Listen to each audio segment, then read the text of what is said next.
Before Columbus North, before Columbus East, before the crosstown rivalries and the decades of Friday night memories, there was Columbus High School, the single school that represented the entire city. And in 1907, a tragedy unfolded that would stop football in Columbus for more than 20 years. On a late November afternoon, Columbus High School faced North Vernon at the old sanitarium grounds. Their captain, Earl Ruddle, was everything a student athlete was hoped to be: respected, bright, admired, and chosen to lead his team for his senior year. But with just 2 minutes left in the game, in an ordinary pileup after a play, Ruddle stood, tried to shake something from his vision, and collapsed. He never recovered. Newspapers described the scene as the city fell into shock. On all sides, the statement is heard that football as a sport died in Columbus when the life of this young man went out. At first, the cause of the fatal injury was a mystery. Players recalled him suddenly sinking to the ground, dazed and unable to speak. Doctors were called through the night, but by 10:30 p.m. on Sunday, Earl Ruddle was gone. An autopsy later revealed the truth: a fractured skull above the right ear and a severed jugular vein, causing massive internal hemorrhage. He had played for almost 2 minutes with a fatal injury. His mother, who had long begged him not to play the brutal game, returned from nursing typhoid patients in hope to find her son unconscious. She stood over him, heartbroken, repeating that she had warned him never to play. The entire high school mourned. Students draped his desk in flowers. Nearly every student brought money for a massive floral tribute. His funeral filled the Tabernacle Christian Church, now known as First Christian Church, and the city's reaction was immediate and absolute. Within 48 hours, the Columbus School Board held a special emergency meeting. Their ruling was unprecedented. Any student who played football, anywhere, with any team, school affiliated or not, would be expelled. Football was not simply discouraged, it was abolished. The Columbus High School team disbanded immediately. The Columbus Independent football team canceled its Thanksgiving game and dissolved out of respect. Newspapers declared the city would never again see another football game. And for more than 2 decades, that was true. From heartbreak came silence, and from silence came reflection. And from reflection, many years later, would emerge the roots of what would eventually become Columbus North football. Before Columbus North and East high schools were built, Columbus High School was located where Central Middle School stands today. The original Central building was constructed in 1859. Between the years of 1859 and 1905, Central served as a public school. The high school was located on Pearl Street. In 1905, the old building was demolished and a new Central building was completed, becoming Columbus High School. Central would remain the only high school in Columbus until a new high school was built on 25th Street in 1956. At that time, Central became a junior high school. In 2007, the old Central campus was demolished and a new Central building once again occupied the block. Property on 25th Street was purchased in 1936, originally intended for an elementary school. However, those plans changed. In 1946, the property was sold, and 40 acres of land north of 25th Street, between Home Avenue and Maple Street, were purchased instead.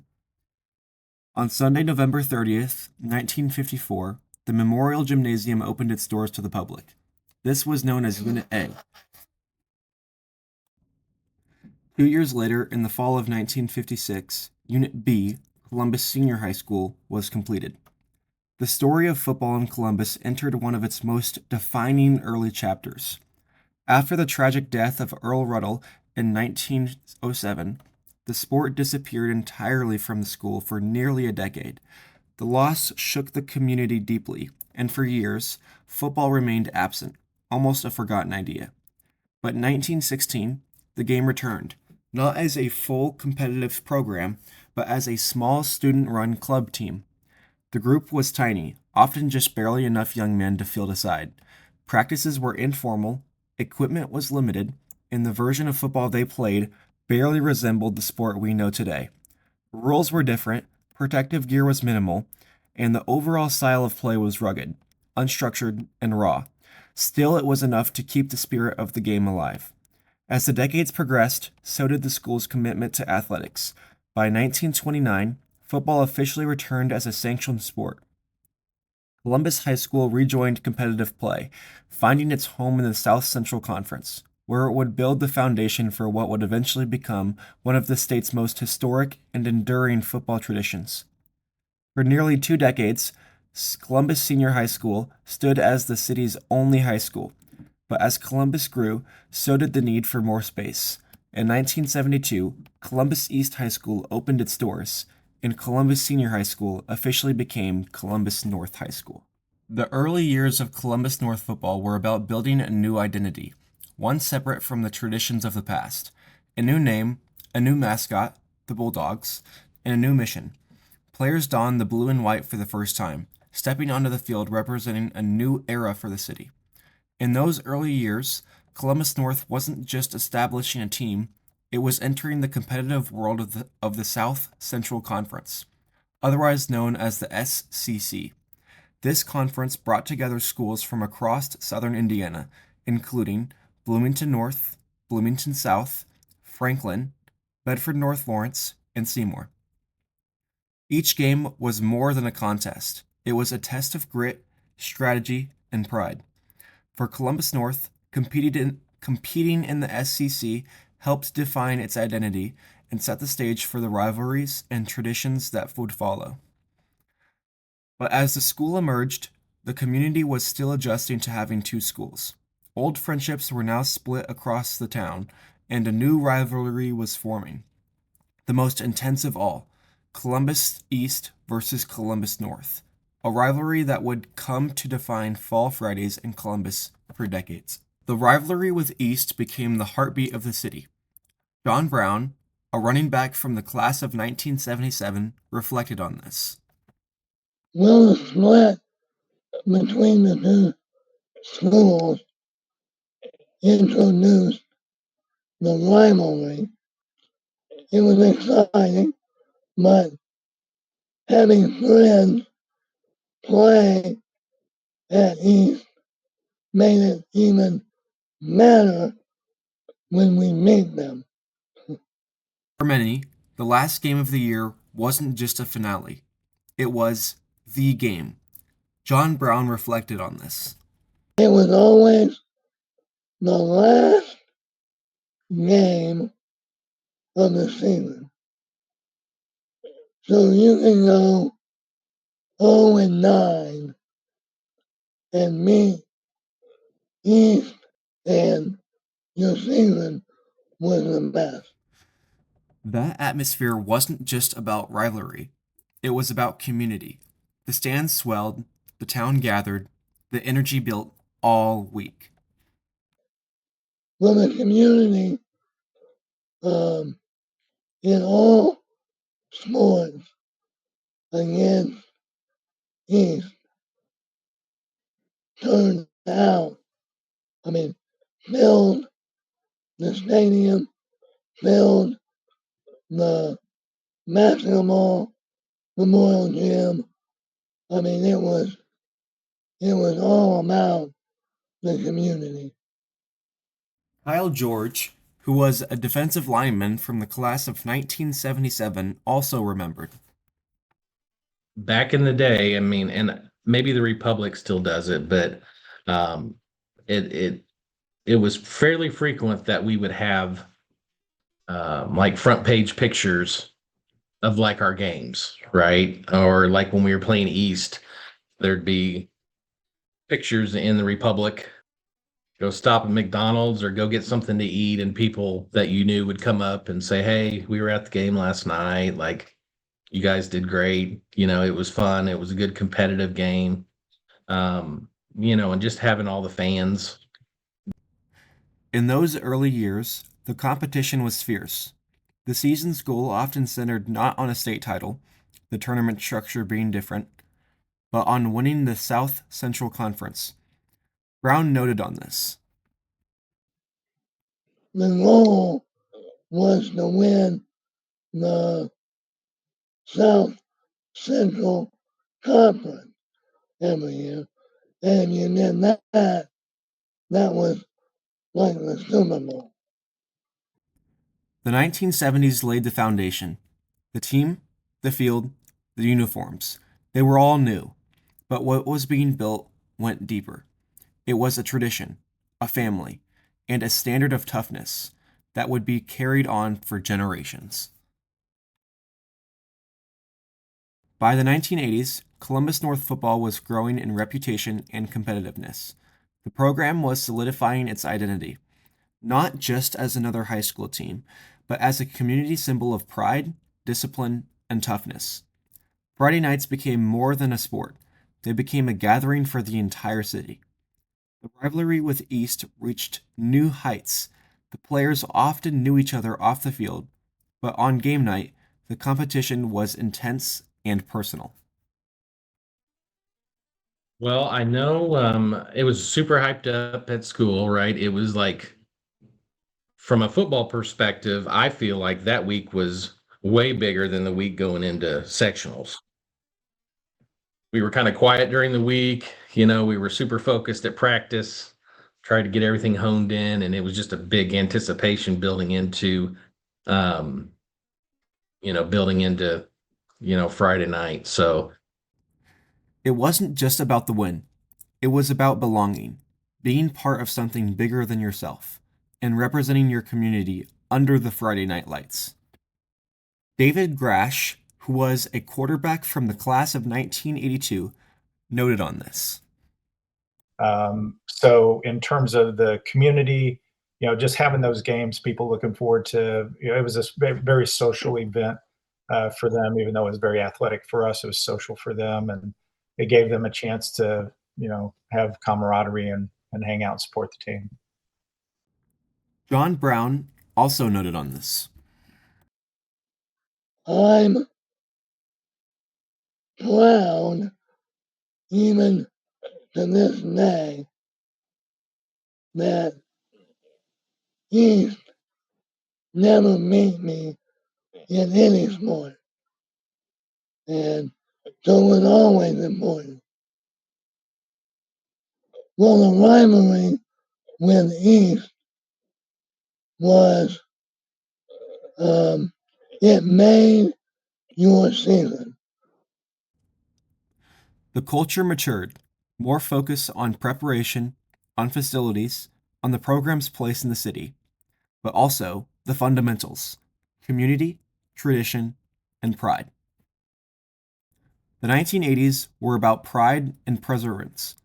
Each season, the Bulldogs continued to strengthen their name, building on the foundation set just a decade before. The torch was being passed to the next generation. The 1990s marked a turning point. Across Indiana, the level of competition in high school football grew, and Columbus North rose to meet it with grit, determination, and a renewed sense of identity. This era was defined by Coach Steve Gobert, who was the head coach from 1989 to 1999, who guided the program through challenges both on and off the field. Totally different than it is now. You, I was kind of at the beginning of or at the end of an era. When I took over, there were still rules prohibiting what you could do during the summers, and in fact, we were not allowed to use a football at all during the summer. And you could go to a camp. You could send and take a group to a camp, but you could not take, people didn't take their whole teams then at that time. The culture was totally different.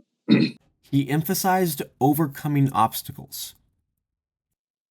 Probably the biggest challenge during the time I was there was a kind of a contentment with not within the school corporation of not investing in facilities and that type of thing for football at that time. At one time, we had bleachers that were so bad that some people actually, the bleachers broke on them and they fell through. So you're looking at a beautiful facility over there. Our kids didn't have a terrible facility, but the press box was on its last leg. In fact, a coach put his foot through the roof as they were spotting one time. So some conditions really needed to be improved, and it felt like I was always fighting that same battle, asking for better facilities and just getting the field in good shape. We didn't have a artificial turf like you guys do now. It was a grass field, and at one season, one of our crew members actually put sand all over the field, and we had to have the field sodded right before a game, which didn't work out real well. Facilities were modest. In fact, when I first started, the weight room was a basically garage on the side of the gym there, and we had one universal machine. That was when I first started at North High School. By the time I was head coach, we did have a weight room down in an area. It's still there. Maybe they call it the Bulldog Room. I'm not sure what they call it now. Under the stage area of the gym, and that was our weight room. Community support was essential. I always felt like our community was very supportive. One time when we were going down to the regional, I always remember the parents setting up signs all the way down on the bus trip that, hey, go Bulldogs, that type of thing. So there was a lot of community support, parental support. Away trips, the parents pitched in and always had like sacks, for people as they were getting on the bus to go back home. So a lot of preparation and a lot of support from the parents, and parents actually lined our field sometimes, did different things on the field. For instance, they only did the lining. They didn't do numbers on the field. So our parents did the numbers. There's a lot of things the school corporation didn't do at that time that we really could have used their support on. The parents. Academic accountability was key. And what we had 9-week classes, and one of our football players had failed 9 weeks in the wintertime, and we didn't have the computer set up like you guys do now, where I could just go in and check grades. I had to go into the office and check them. So I checked all of them, and I checked 2 or 3 times. I was almost obsessed that I wasn't going to have an ineligible player. But he had failed a class in the winter, in the January to the spring semester. That was a 9-week course. And I checked all the grades at the end of the semester. And it turns out that he had 4.5 credits, and I think he needed 5, as I recall. And so I didn't have a way to check that at the time. And anyway, we caught it as we were going into the playoffs for that time. And so we had to forfeit 5 games. And I had to tell the team right before we were getting ready to play for the SC. I think at that time we were South Central Conference. So we had to, or maybe it was Conference Indiana by then, South Central Conference, I believe. Anyway, we had to forfeit those 5 games. I had to tell them right before we were going to play in the Hoosier Dome. Back then it wasn't Lucas Oil. We were going to play Martinsville, and Martinsville had a very good team at the time, and we were going to play them for the conference championship. And I had to tell them, no, we lost 5 games. So that was one of the hard things. And to show you how important football can be, I think it was a bad light news day in Indiana, but when they found out, the media descended on our local newspaper had I had talked to him and I said, well, I might as well let you know now that we're forfeiting 5 games. And so we won't be playing the championship. I didn't want him to write the article about, hey, we're playing for the championship when we were going to forfeit. And it wasn't out there, but he put it on the Associated Press online there. And all of a sudden, the next morning, it was just crazy. Every news station in the state came down to Columbus because of the forfeits. And in fact, our superintendent called me and like, what on earth's going on? At first, he was a little angry. And then once he found out that I had no idea that it would be such big news, and found out why, and that we were honest and reported it, they kind of were very, not kind of, but were very supportive of us during that time.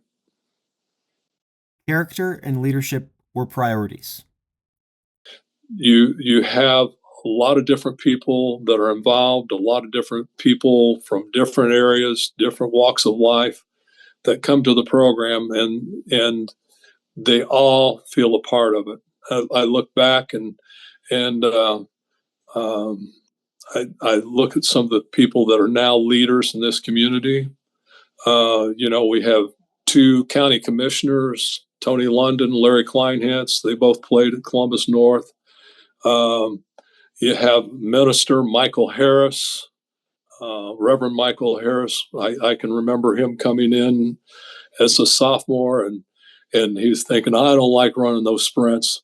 And when the coach heard him say that, I think Michael probably ran a few more after that. But anyway, he really, by the time he was a senior, he was a leader and just a wonderful young man. And to see people grow and have success like that is what these programs are about.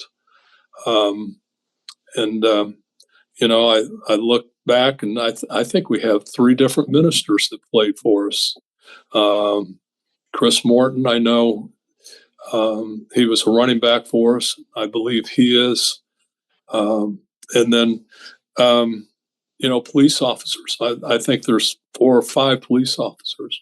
And Will Hammonds came back and he coached with us. Tom King became a coach. He was one of our players. Just a lot of people that all walks of life, and they're supportive of the program. They might not be there during the time of the program, but they that you're playing, but they're all interested in what's going on with Columbus North football. The football program wasn't just about wins anymore. It was about creating leaders, people who could carry lessons into life beyond high school. It teaches you to push through and be mentally tough. This is a lot deeper than the surface for playing sports, right? It's about learning how to build relationships, learning how to, accept or deal with people that necessarily aren't your favorite people. Because when you grow up in the real world, you're not going to be in your clique 100% of the time.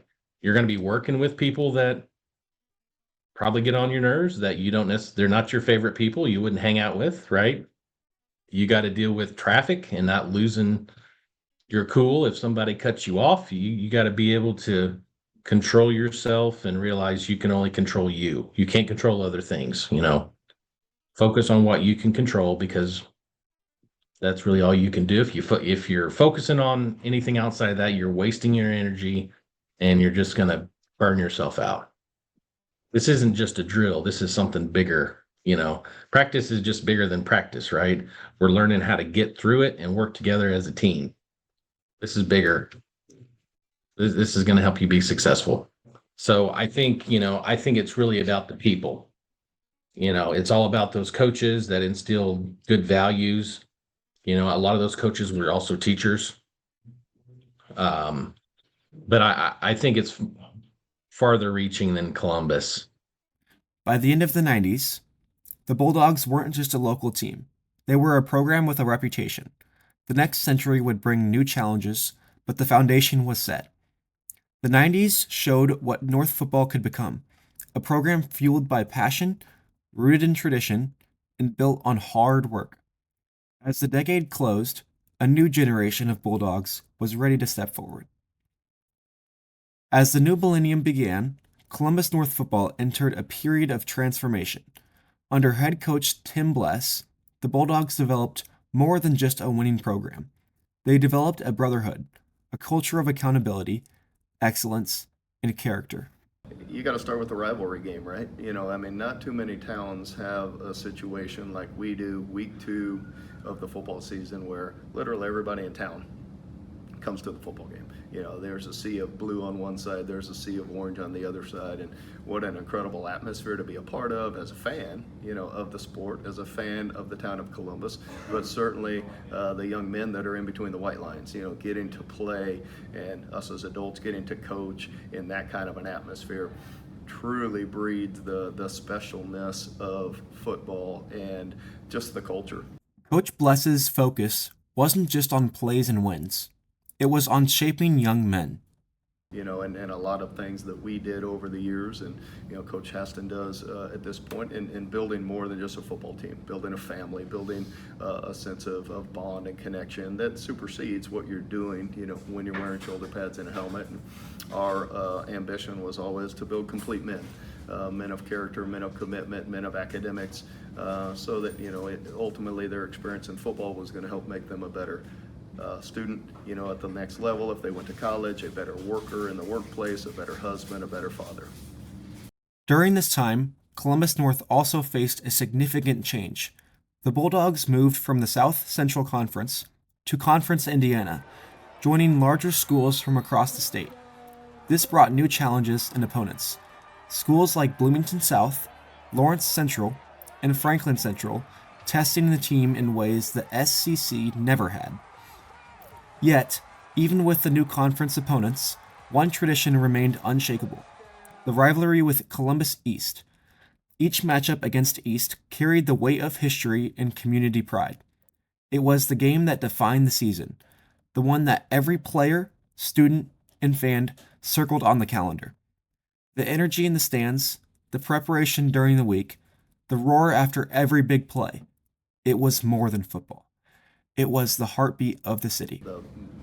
Football's hard, and not that any sport is easy, but just the level of difficulty that football is, physically, mentally, spiritually, it builds a young man. It builds a young man to be equipped to face the challenges of life. There's no easy street in life, right? Just like in the game of football. And the things that we expose young people to in the game of football just develops a resilience in them to be able to persevere through the good times and the bad times in the game of life. So that's a very short answer to what could become a really detailed answer. Under Coach Bless, the Bulldogs learned that football wasn't just about the scoreboard. It was about building relationships, supporting each other, and giving back to the community. Alumni returned for games, players volunteered, and families celebrated together. Each season added a legacy that extended far beyond the field. Eric Notstein, a class of 2005 tight end, noted on this. Well, obviously, for former players, I can say, I have a group text with the guys that I played with, and we still have an interest. So, everyone, just because we're gone, we might not be there in person every game or anything like that, but we still care about, the success of the team. And, the fact that you guys are out doing things in the community obviously helps reflect on not only the football program, but Columbus North and Columbus in general. So I think that, all of that is, really positive. Well, like I just said too, people still care about it. Alumni, former football alumni, but also, alumni not that didn't play football. Like, we still care. And the program was really strong, and we got to keep keep moving forward, keep winning. And I know 6A is a big deal, and I think we still are one of the smallest schools in 6A, but we got to keep getting better. And just knowing that people out there care and are listening to and checking in on how the team's doing. The 2000s were about brotherhood and belief. Through conference changes, fierce rivalries, and growing community support, the Bulldogs forged a culture that valued character as much as competition. Coach Bless's leadership laid the foundation for generations of players who played not just for wins, but for each other, for the city, and for the legacy of Columbus North football. From the first snap of the season to the final whistle on senior night, the Bulldogs proved that football was more than a game. It was family, pride, and tradition. In the 2010s, the Columbus North football program embraced new challenges. Technology, training, the landscape of high school athletics changed, but one thing remained unchanged: the heart of Bulldog football. The rivalry with Columbus East reached national attention when ESPN televised their 2011 matchup. For the first time, the entire nation saw what Columbus already knew, that this was more than a game. Kyle Kamen was the starting quarterback for Columbus North that year. He shared his thoughts on the game. I would say absolutely. And what comes to mind is when we played Columbus East on ESPN, right? So Gunnar Keel and I were always buddies, and we had a good rivalry together. So, man, I remember just the whole experience the whole day, right? You go to lunch and you've got everybody in their blue or everybody in their orange, and the stadium was packed. It was the coolest experience. I mean, you're on ESPN, you're a high school kid. It couldn't have got any better than that. So I mean, the community is great, both sides, whether it be north or east. So that was always something that I was grateful for. For Kyle Kamen and his teammates, high school football wasn't just about stats. It was about community, identity, and playing for each other. For different reasons, but in high school, you're playing for the guy next to you. You know what I mean? You're playing. It's a family feel. That's what I miss the most. Is you're playing for each other, and everybody has really the same mindset and the same goals. Which that's what makes high school sports special, and that's what made my experience at Columbus North special. The 2010s also saw older alumni staying connected, the program reaching into the community in new ways, and players understanding that their roles extended far beyond the field and the scoreboard. Eric Notstein describes how the alumni are still involved to this day. Well, I mean, there's so many life lessons that you can learn from football, time management. I mean, just working hard, effort, and all those things. I mean, those are just applied to, the community in terms of people that are, citizens, either, retired people or making, people that are in the workforce. And there's things that you can apply in your football career that you'll take with you for the rest of your life. And on the flip side, from the community perspective, obviously, high school sports are important, and people attend them. I still attend, and I don't necessarily have any affiliation with the team other than I'm a North supporter and alumni. Hopefully at some point my son will play, up through the program, and I just think it's all full circle experience. The 2010s reminded everyone that North football isn't just about X's and O's. It's about legacy, connection, and pride passed down through generations.